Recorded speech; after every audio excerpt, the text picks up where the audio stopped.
6:53 ya, pues vamos a hablar de ese tema aquí en la mesa ancha. Le quiero dar la bienvenida a José Daniel López. José, bienvenido, siempre es un placer tenerlo por acá. Maritza, buenos días, gracias por la invitación, a Julio y a todos los televidentes. Y a Julio, como diríamos, metidos un poquito en este tema, nuestro compañero y camarada de muchas luchas. Bienvenido, feliz arranque de semana. Bueno, pues yo quiero arrancar por ahí, o sea, ¿qué futuro tiene esta solicitud de extradición para el que es un régimen, definitivamente? Sí, primero yo creo que no tiene que haber acá ninguna sorpresa si no extraditan a Carlos Ramón González. Acá hay una serie de hechos que han documentado claramente desde Noticias RCN, en donde se muestra cómo en agosto la Fiscalía vincula al señor Carlos Ramón González al proceso por corrupción en la Unidad Nacional de Gestión del Riesgo. Desde entonces hay solicitudes por parte de la embajada en Nicaragua del gobierno colombiano, que valga decir, hace parte del gobierno colombiano, no es un órgano autónomo ni independiente para pedir la residencia del señor González. En noviembre entra a Nicaragua, se queda en la residencia oficial. En mayo la fiscalía le imputa cargos y casi que en simultánea sale una carta a la embajada pidiendo la residencia o la prórroga, de la residencia del señor Carlos Ramón González. Así que primero acá hay una responsabilidad política absolutamente adjudicable al gobierno nacional por facilitar la salida del país de una persona que debería estar respondiendo ante la justicia.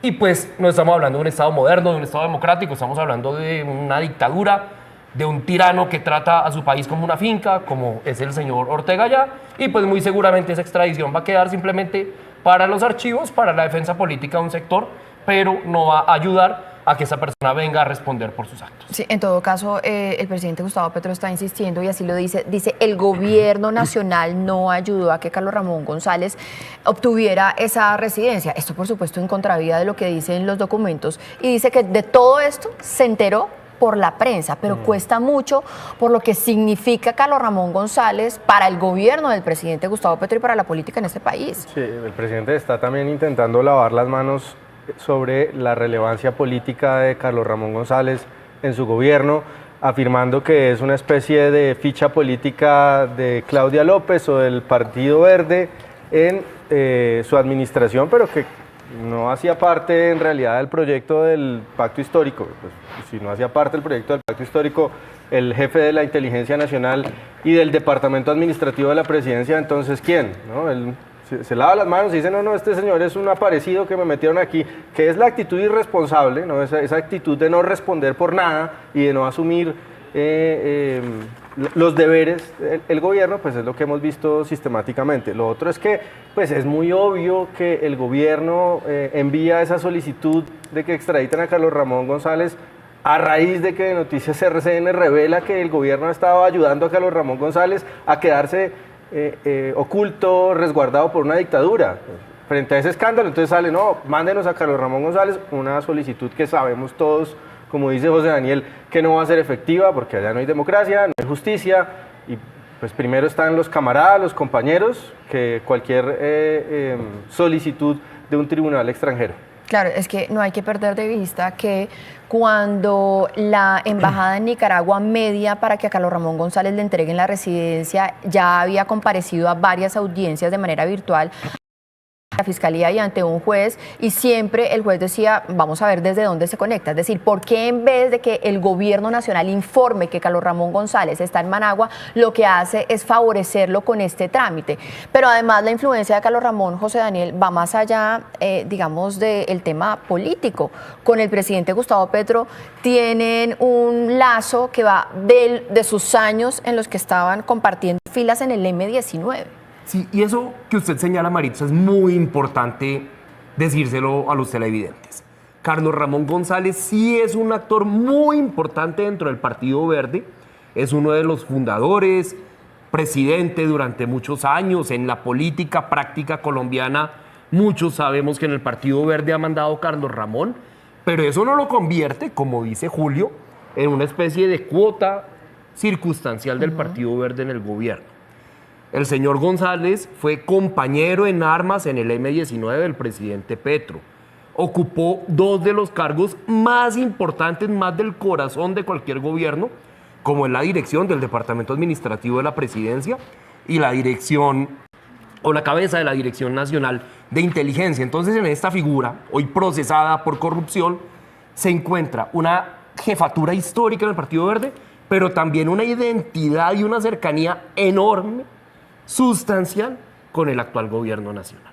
Claro, Julio. Sí, es una, bueno, la otra opción es que efectivamente el gobierno no supiera que la embajada en Nicaragua estaba ayudando al señor Carlos Ramón a quedarse en ese país y que estaba viviendo aparentemente en la casa del embajador, etcétera, pero entonces tenemos un gobierno o que está encubriendo un presunto caso de corrupción, Sí. o lo está ayudando a escaparse, o un Claro. gobierno desarticulado totalmente que no saben que están las embajadas y que las embajadas hacen lo que se les da la gana. Entonces, Sí. pues, no se sabe qué es peor, ¿no? Si es un gobierno encubridor o es un gobierno desarticulado que no es capaz de operar ni siquiera desde sus embajadas. Pero mire, yo quiero poner aquí un elemento sobre la mesa para que por lo menos, pues, o sigamos poniendo un poco las preguntas sobre la mesa en esto, y es que en esa primera audiencia, cuando todavía no había una imputación de cargos, sí recuerdo perfectamente que la juez dijo Carlos Ramón González, quien se conecta desde Nicaragua. ¿Por qué en ese momento el gobierno nacional no hizo los trámites por lo menos para que él pudiera responder físicamente acá? Es decir, desde ese momento ya se sabía que Carlos Ramón González estaba...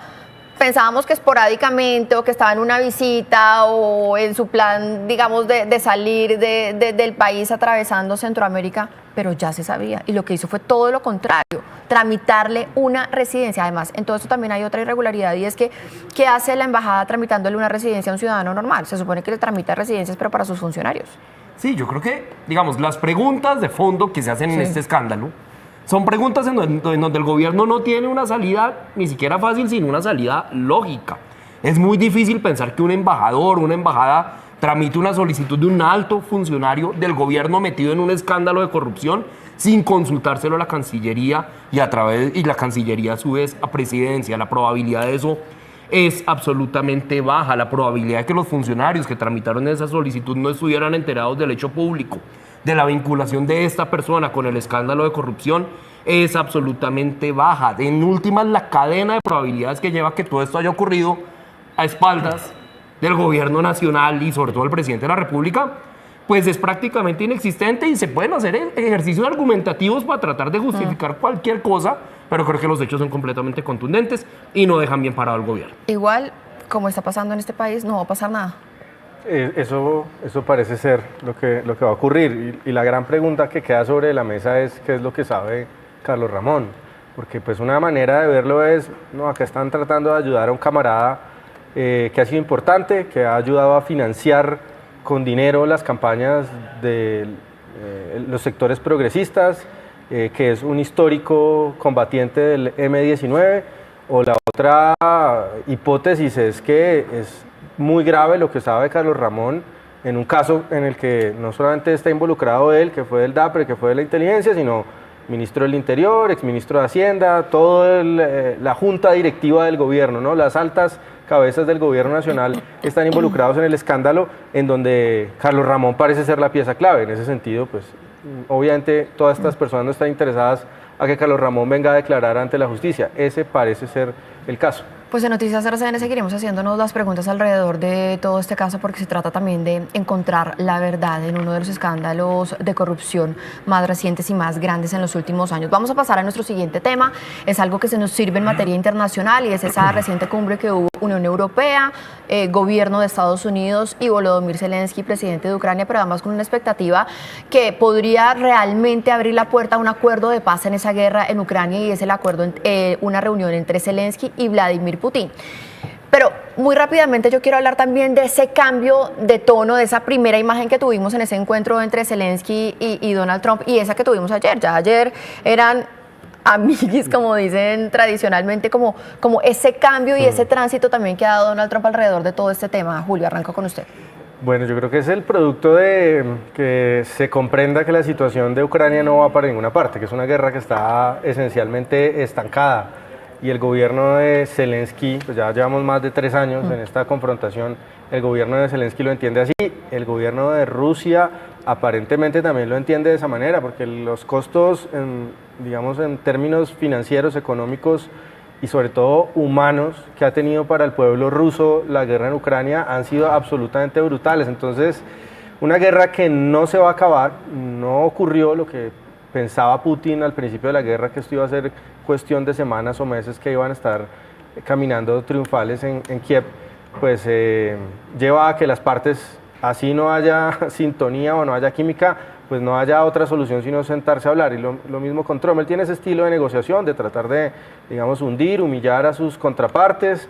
Eso parece que no funcionó al principio, ahora, digamos, buscando una mejor sintonía, buscando generar los acuerdos, esperamos que se den, que no son fáciles porque Ucrania quiere mantener la integridad de su territorio, Claro. eso ha sido como la línea roja de Zelensky, pero parece que no va a ser posible, parece que les va a tocar entregar territorio porque Rusia no va a estar 3 años en una guerra que desangró su economía para salir con las manos vacías. Claro, es que ese es el punto clave de este pues presumible acuerdo de paz, porque es que al final de cuentas, si se le entrega territorio a Rusia, pues sí, terminamos en un acuerdo, pero es como si Rusia hubiera ganado. Y la verdad es que militarmente Rusia no ha ganado, es más, digamos, uno podría decir que si hay alguien débil militarmente acá o que ha demostrado ser débil es Rusia. Sí, digamos, los diálogos entre Trump y Putin en Alaska y entre Trump y Zelensky en la Casa Blanca son avances y son avances muy significativos y cualquier esfuerzo para superar una guerra en el mundo debe ser bien recibido, venga de donde venga. Pero también hay que ser realistas en que hay unos temas por resolver muy complicados. Hay al menos 3 temas cruciales, 2 que más o menos, digamos, son tramitables. Uno es el tema de si la discusión debe darse o no con cese al fuego. Esa ha sido, por ejemplo, la posición de varios países de la Unión Europea. Ucrania también ha pedido que las negociaciones se den en medio de un cese al fuego, pero pues Trump está en la línea de mucho más pragmática de avancemos, así sea en medio de la confrontación armada. Un segundo punto, donde pareciera haber la mayor posibilidad de encuentro, que son las garantías de seguridad para Ucrania, para que de alguna manera la Ucrania, sin volverse parte de la OTAN, sí tenga un pacto de defensa colectivo que lo blinde en caso que Rusia lo vuelva a atacar. Pero el punto más difícil es la necesidad de que haya cesión o al menos intercambio de territorios. Para Putin no se va a ir en blanco. Para Ucrania esta guerra es complicadísima y pues Rusia sí espera que al menos reconozcan la anexión de Crimea y que le entregue un par de territorios más como Donetsk, y no pareciera que Ucrania estuviera dispuesto a ceder en eso. Entonces, al menos ese tema de qué hacer con los territorios que se ganan y se pierden, sí no tiene una solución aparente, que ojalá con una cumbre bilateral o trilateral como la que propuso el presidente Trump se resuelva prontamente. Acordémonos que Trump, parecido a lo que dijo Petro acá en Colombia, que iba a derrotar al ELN en 3 semanas, la promesa de Trump era que la guerra en Ucrania él la acababa en un par de semanas. Evidentemente no ha sido así y la cosa está mucho más complicada de lo que pensaba. Pues vamos a ver hasta dónde llegan todos estos esfuerzos de paz del mundo ahora en la guerra en Ucrania. José Daniel, muchísimas gracias por madrugar y acompañarnos. Julio, mañana nos volvemos a ver. 7 de la mañana, 5 minutos. Y si usted tiene más noticias.